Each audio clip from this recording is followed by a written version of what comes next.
Hello बच्चों, welcome to NSD classes. तो आज हम बताने वाले हैं आपको क्वथनांक में उन्नयन। मैं पिछले वीडियो में बताया था विलयनों के अनुषंगिक गुणधर्म जो कि 4 होते हैं, उसमें से मैं एक का डिटेल दे चुका हूं, वाष्प पदार्थ का अपेक्षिक अवनमन। आज मैं बताने वाला हूं आज दूसरा क्वथनांक में उन्नयन। ठीक है बच्चों, इसी तरह मैं अगला भी वीडियो बनाऊंगा जो आपके प्लेलिस्ट में रहेगा, अनुषंख्यक गुणधर्म के नाम से रहेगा।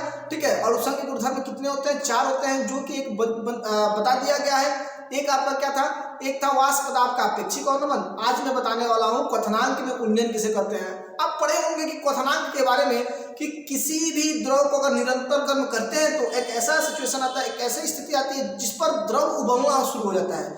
जिस ताप पर कोई द्रव उबलता है उसी को हम लोग क्या कहते हैं? क्वथनांक कहते हैं। ठीक है, लेकिन आज हम बताने वाले हैं कि विलयनों के जो अनुषंगिक गुणधर्म है उसमें दूसरा नंबर का जो टॉपिक है वो आपका क्या है? क्वथनांक में उन्नयन। ठीक है बच्चों, याद रखना कि किसी भी द्रव का क्वथनांक वह निश्चित ताप है ना जिस पर उस द्रव का वाष्प दाब वायुमंडलीय दाब यानी कि 76 mm पारे के बराबर हो जाता है। ठीक है ना, वो क्या होता है भाई?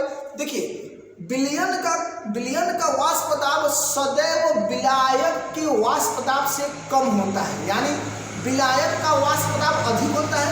और विलयन यानी अगर हम किसी भी वाष्पशील विलायक में कोई अवाष्पशील विलय घोल देते हैं तो बच्चों याद रखना, जब हम घोल देंगे तो वह विलयन बनेगा। और विलयन का क्वथनांक जो है ना सदैव अधिक होता है विलायक के क्वथनांक से। लेकिन मैं थोड़ा सा यहाँ हट कर बता रहा हूँ, याद रखिएगा, अगर कोई वाष्पशील विलायक में कोई अवाष्पशील विलय घोलते हैं तो घोलने के बाद विलयन बन जाता है। दो चीजें आप जरूर याद रखिएगा कि विलयन का वाष्प दाब कम होता है विलायक के वाष्प दाब से, और दूसरा पॉइंट ये कि विलयन का क्वथनांक अधिक होता है विलायक के क्वथनांक से। ठीक है ना बच्चों, मैं बताने वाला हूं क्वथनांक में उन्नयन किसे कहते हैं। तो यहाँ आपको मैं बताया था वाष्प दाब का अपेक्षिक अवनमन में कि विलयन का वाष्प दाब कम होता है किससे भाई? तो विलायक के वाष्प दाब से। ठीक है, और मैं आज बताने वाला हूं क्वथनांक में उन्नयन।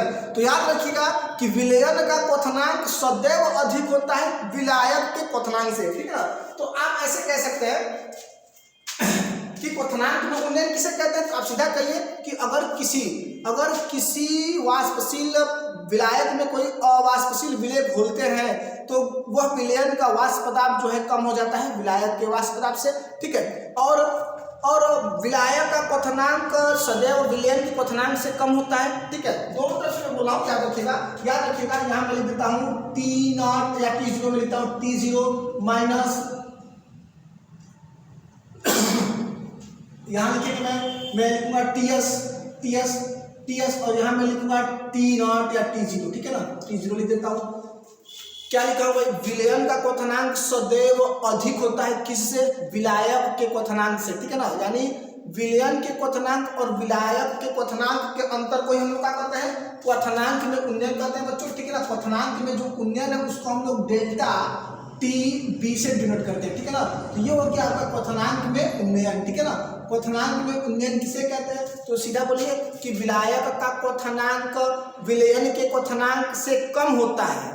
ठीक है, मैं इस तरह बोल रहा हूँ, ऐसे बोल रहा हूँ कि विलयन का क्वथनांक अधिक होता है विलायक के क्वथनांक से। दोनों तो सेम हो गया ना। तो वही बात है कि विलयन के क्वथनांक और शुद्ध विलायक के क्वथनांक के अंतर को हम लोग क्या कहते हैं?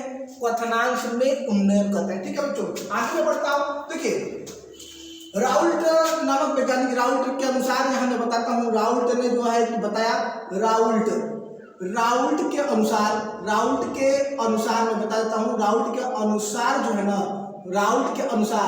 तो राउल्ट नामक वैज्ञानिक ने आपको दिया था अवाष्पशील विलयों के संदर्भ में राउल्ट का नियम। मैं पिछले वाले वीडियो में बता चुका हूँ, इसमें भी हम बताएंगे अवाष्पशील विलयों के संदर्भ में राउल्ट का नियम।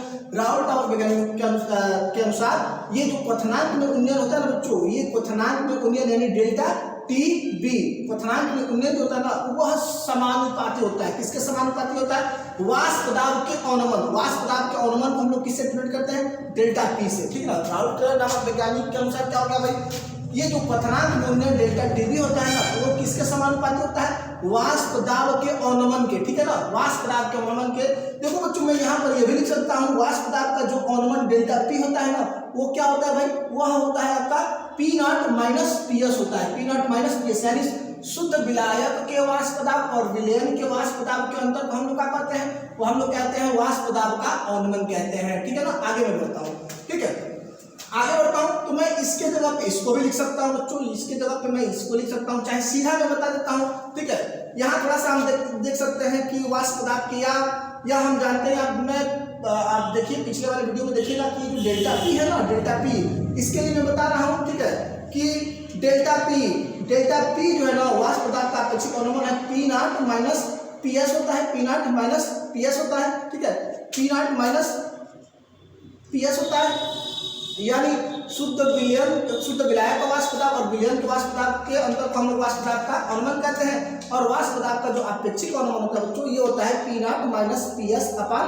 P naught. ठीक है ना, राउल के अनुसार ये भी होता है P naught minus P S अपान पी नॉट। ठीक है, और ये क्या होता है बच्चों, ये होता है एन अपान कैपिटल एन। ये स्मॉल एन विलय के मूलों की संख्या है और कैपिटल एन विलायक के मूलों की संख्या है। इसको लेकर के मैं बताया था आपको कि ये होता है P naught minus P S is equal to, इसको मैं लिखा था small W upon small M into capital, यहाँ देखिए यहाँ पे भार बटा अड़ुभर होगा, लेकिन मैं ये हटाऊंगा ना तो ये क्या हो जाएगा भाई, अड़ुभर ऊपर चला जाएगा और ये भार आपका नीचे आ जाएगा। ठीक है ना, और पी नॉट है बच्चों, ये पी नॉट आपका वही होगा, पी नॉट वही होगा, पी नॉट। ठीक है ना, इज इक्वल टू, ठीक है, या करके मैं बच्चों ये भी लिख सकता हूँ कि P naught minus P S is equal to W into capital M upon small M into capital W, और इसका मल्टीप्लाई क्रॉस मल्टीप्लाई मैं इधर कर देता हूँ, ये हो जाएगा आपका पी नॉट। ठीक है, मैं इसलिए ये आपको दिखाया कि वाष्प दाब का अपेक्षित अवनमन जो है ना, ये निकल करके आता है। मतलब अगर आपको वाष्प दाब का अपेक्षित अवनमन निकालना होगा तो ये भी होता है बच्चों, ये होता है,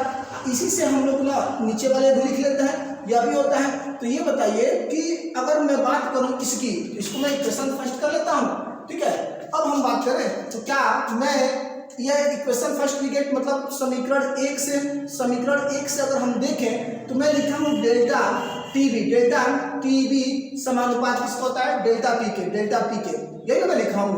और डेल्टा पी की जगह पे क्या मैं ये नहीं लिख सकता हूँ क्या, बिल्कुल लिख सकता हूँ। क्यों, क्योंकि वाष्प दाब का अवनमन होता है। तो मैं इसको मिटा करके मैं सीधा क्या लिखता हूँ, यहाँ मैं लिख सकता हूँ कि आपका P naught minus P S. ठीक है, अब समानुपात करते हैं बच्चों, तो ये एक स्थिरांक लगता है, तो हम या करके अभी लिख सकते हैं, या करके लिख सकते हैं कि delta T P is equal to, या इस सीधा लिखते हैं, क्या छोड़ देते हैं यहाँ पर भी, डेल्टा टी डी प्रोपोर्शनल, ये देखिए P naught minus P S निकल कर क्या आया है, इतना बड़ा आया है, इसको मैं लिख सकता हूँ कि नहीं, यानी स्मॉल डब्ल्यू इंटू एम और upon small M into capital W into P naught. ठीक है बच्चों, ये हो गया। ठीक है ना, और इसके आगे जो है मैं बता रहा हूँ, इसको पहले देखें आप लोग थोड़ा समझे। देखो बच्चों, ये जो होता है ना, ये एक नियत ताप पर जो है बच्चों, ये पी नॉट और स्मॉल कैपिटल एम इसका मान क्या होता है बच्चों, यानी हम लिख सकते हैं एम और पी नॉट का वैल्यू जो होता है ना, क्या होता है भाई, स्थिर होता है। क्या होता है, स्थिर होता है। ठीक ना, स्थिर होता है, मतलब एक नियत ताप पर ये एम और पी नॉट का वैल्यू क्या होता है, एक स्थिर होता है, यानी हम इसको एक मान लेते हैं। ठीक है ना, तो मैं इसी को लिख सकता हूँ कि delta T B proportional small W upon M into 1 upon W, बिल्कुल लिख सकते हैं। ठीक है ना, ये लिखा जा सकता है। अब इसके आगे जो है बच्चों, यहाँ मैं लिख देता हूँ। ठीक है, ये जो है आपका कि delta T B proportional small W upon small M into 1 upon W. ठीक है ना, 1 अपान डब्ल्यू। ठीक है, देखो बच्चों, ये जो लिखे है ना डेल्टा टी बी, तो मैं यहाँ लिख रहा हूँ, अब थोड़ा सा यहाँ मैं मार्कर चेंज करता हूँ, देखिएगा कि डेल्टा टी बी जो है ना, मैं प्रोपोर्शनल हटा रहा हूँ, अब मैं इक्वल लगा रहा हूँ और यहाँ एक स्थिरांक लगा दे रहा हूँ। ठीक है ना, ये हो गया आपका स्थिरांक। ठीक है, W upon M into 1 upon W. बच्चों इसको मैं इक्वेशन 2 कर देता हूँ, सेकंड कर देता हूँ। ठीक है, अब यहाँ देखिएगा। ठीक है ना, यदि डब्ल्यू अपान भार बटा अड़ुभार होता है ना, भार बटा अड़ुभार, यानी मैं लिख सकता हूँ W upon M is equal to 1 gram अणु 1 ग्राम अणु और जो आपका ये है ना, मतलब ये 1/W जो है ना बच्चों, ये क्या हो जाए, ये अगर W बराबर 1000 लिखे तो बच्चों देखिए क्या समीकरण प्राप्त होता है। बच्चों अगर ये हम W अपन नियम इक्वल टू 1 ग्राम अणु और कैपिटल W बराबर 1000 ग्राम हो जाए बच्चों, तो यहाँ जो है ना, यहाँ अगर मैं समीकरण 2 की बात करूँ तो क्या हो जाएगा, तो हो जाएगा डेल्टा TB बराबर K इंटू इसका वैल्यू 1 हो जाएगा, यानी इंटू 1 अपान यम का मान तो हमने 1 रख दिया, लेकिन W का मान 1000 तो 1000 होगा, यानी आपका क्या होगा कि अपान 1000 यानी 1000 हो जाएगा। तो यहाँ देखो ये जो है ना कि अपान 1000 जो है इक्वल टू क्या होता है, KB होता है जो मोलर उन्नयन स्थिरांक कहलाता है, तो ये हो जाता है एक स्थिरांक, मैं यहाँ लिखता हूँ एक स्थिरांक, ठीक ना, स्थिरांक, ठीक है। तो यहाँ जो K है ना, K भी एक स्थिरांक है, यहाँ K भी एक स्थिरांक है, ठीक है, K भी आपका स्थिरांक है जो उन्नयन स्थिरांक कहलाता है। ये जो K है ना आपका, इसमें K उन्नयन स्थिरांक है। आगे बच्चों यहाँ देखो, अगर ये मैं लिखूं तो समीकरण 2 से, इक्वेशन 2 से, यानी इक्वेशन 2 ये गेट, ठीक है, समीकरण 2 से तो 2 वाला क्या है बच्चों, तो डेल्टा टीबी अगर बच्चों ये हम रखें तो क्या अपान 1000 इक्वल टू केबी, एक स्थिरांक है, यानी K इक्वल टू क्या आ जाएगा 1000 इंटू केबी, तो यहाँ हम K रिजर्व करेंगे, यानी 1000 इंटू केबी इंटू W हो जाएगा, यानी स्मॉल W अपान small m into capital W, ठीक है बच्चों।